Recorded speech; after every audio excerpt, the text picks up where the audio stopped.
जय हिंद दोस्तों, कैसे हैं आप लोग। चलिए आप लोगों को हमारे न्यू सेल ऑर्गेनाइज पढ़ाने चल रहे हैं। सिंपल तरीके में आपको समझ में आएगा।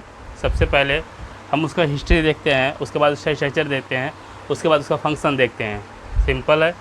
कैसे देखिए, क्या नाम है उसका, साइटो स्केलेटन।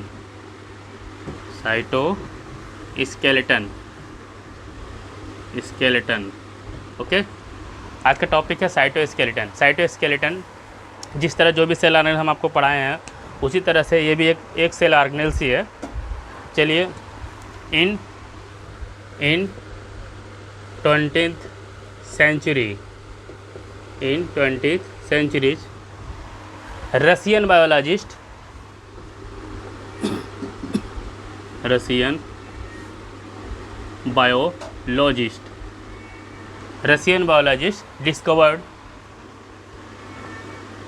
discovered in 1903 में रशियन बायोलॉजिस्ट इसको डिस्कवर किए, किसको, साइटोस्केलेटन को। लेकिन इसका नाम फ्रेंच एम्ब्रियोलॉजिस्ट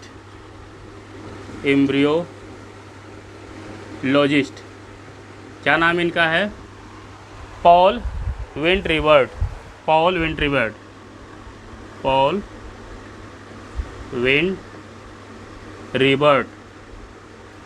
इन 1931। साइटोस्केलेटन डिस्कवर कभी हुआ, 1903। जिसका साइंटिस्ट का क्या नाम था, रशियन बायोलॉजिस्ट। क्या नाम था उनका, रशियन बायोलॉजिस्ट कोल्डसॉ। क्या नाम था, निकोलाई के कोल्डसॉ।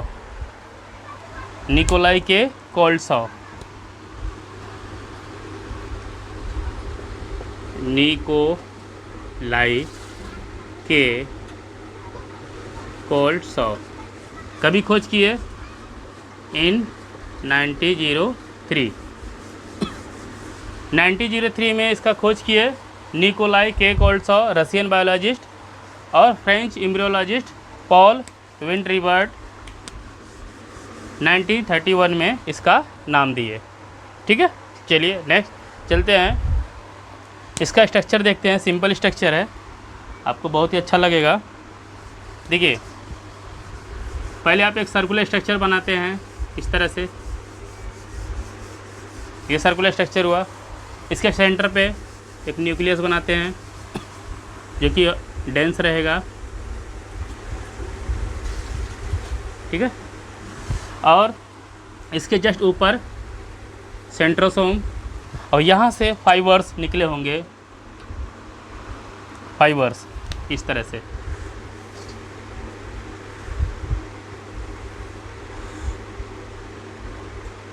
ये फाइबर्स हैं।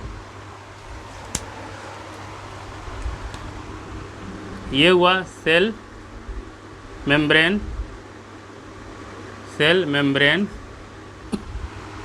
और ये है न्यूक्लियस।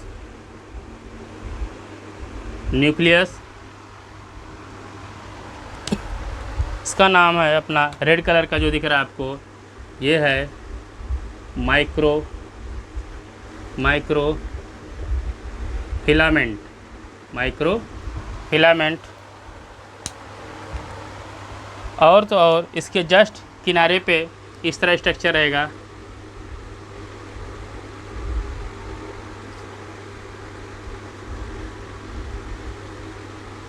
ये उसके बाद जस्ट इसमें डिजाइनिंग कर देंगे इस तरह से।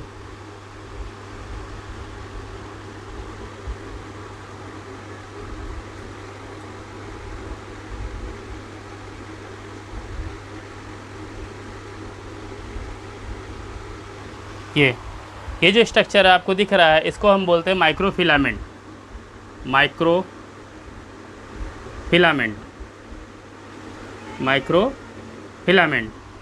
और अब देखिए, ये माइक्रोफिलामेंट होगा, ये माइक्रोफिलामेंट हो गया, ये माइक्रोफिलामेंट हो गया, माइक्रोट्यूब्यूल्स है, माइक्रोट्यूब्यूल्स। माइक्रोफिलामेंट और माइक्रोट्यूब्यूल्स में फ़र्क क्या है? ये माइक्रोट्यूब्यूल्स है, माइक्रोट्यूब्यूल्स। ओके, इतना समझ में आया आपको? माइक्रोफिलामेंट माइक्रोट्यूब्यूल्स में समझ में आया? चलिए अभी हम आपको बताते हैं, इसके बीच में जो है इंटरमीडिएट रहेगा। इंटरमीडिएट मीन्स ये स्ट्रक्चर,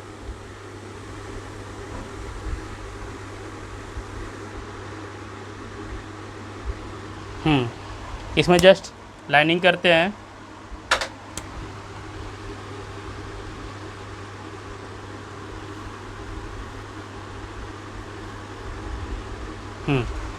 यह intermediate filament, intermediate filament, intermediate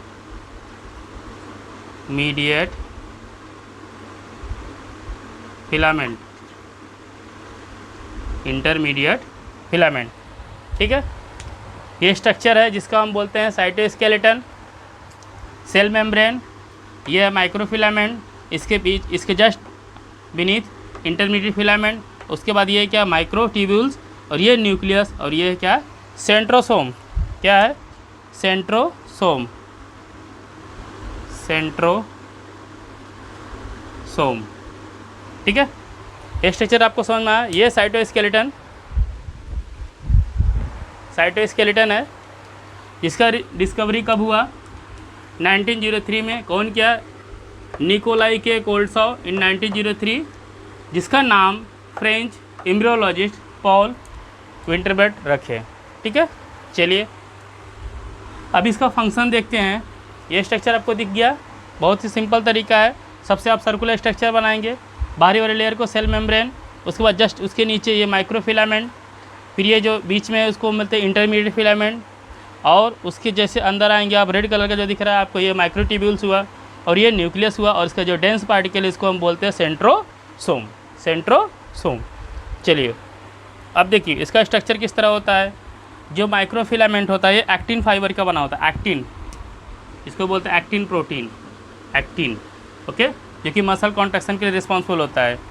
और ये माइक्रोट्यूब्यूल्स जो होता है ये हॉलो इन नेचर होता है। हॉलो मीन्स ये थोड़ा खाली जगह रहेगा ऐसे, इस तरह से, और इस तरह से इसमें बाइंडिंग मिलेगी आपको, बैंड इस तरह से, ये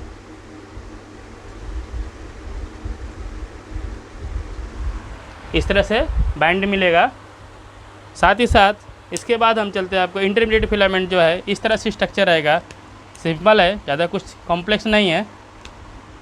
ये एक इस तरह से ऐसे रहेगा,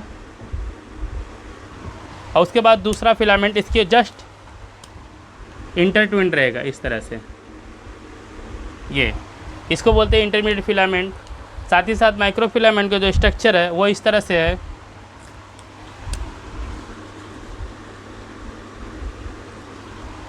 और इसके जस्ट अपोजिट इस तरह से लाइनिंग है इसका, ये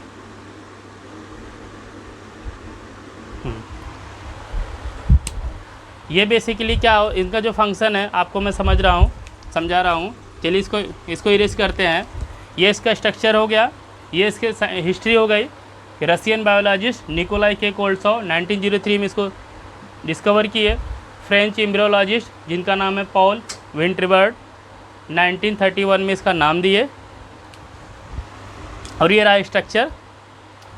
पहला लेयर क्या है इसका, सेल मेम्ब्रेन, सेकंड लेयर क्या है, microfilament, third layer intermediate filament, और ये अपना लास्ट में जो अपना रेड कलर का ये माइक्रोट्यूब्यूल्स हुआ। चलिए इसको इरेज करते हैं। इतना समझ में आप लोग को। नेक्स्ट इसका फंक्शन देखते हैं।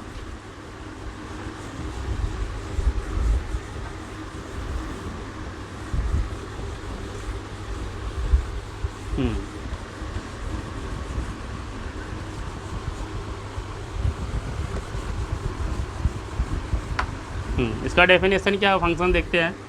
डेफिनेशन सिंपल है,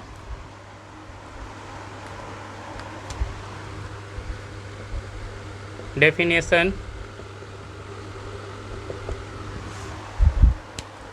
cytoskeleton is consist of cytoskeleton consist of consist of protein filament such as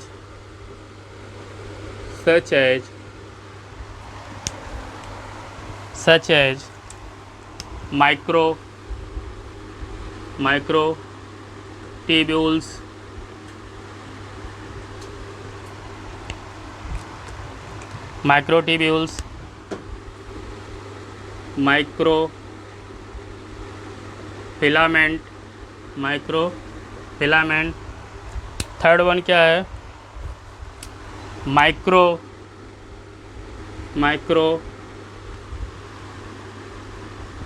third one intermediate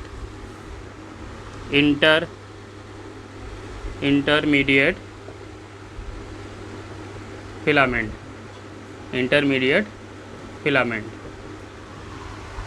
collectively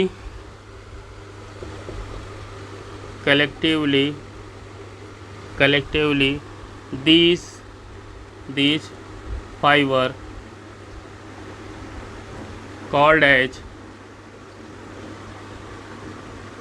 cytoskeleton. ठीक है, इसका ग्रुपिंग होता है माइक्रोट्यूब्यूल्स, माइक्रोफिलामेंट, इंटरमीडिएट फिलामेंट, ये आपस में ग्रुपिंग होता है जिसको हम एक बंच के रूप में बोलते हैं क्या? साइटोस्केलेटन। इसका फंक्शन देखते हैं। फंक्शन फर्स्ट क्या रहेगा? Cell division.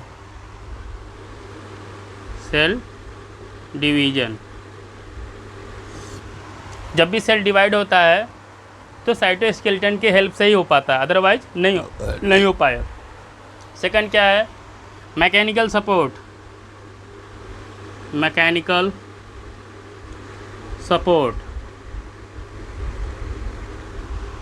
थर्ड क्या है? Cell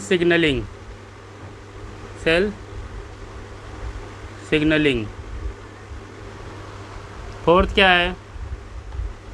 cell shape and structure maintaining.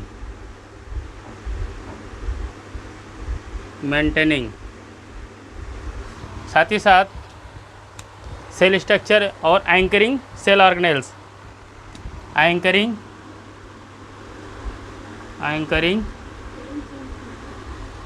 Cell organelles.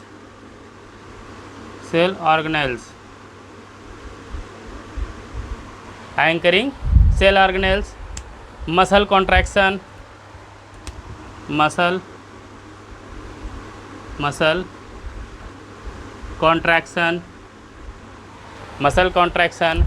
साथ ही साथ है सेल मोटालिटी।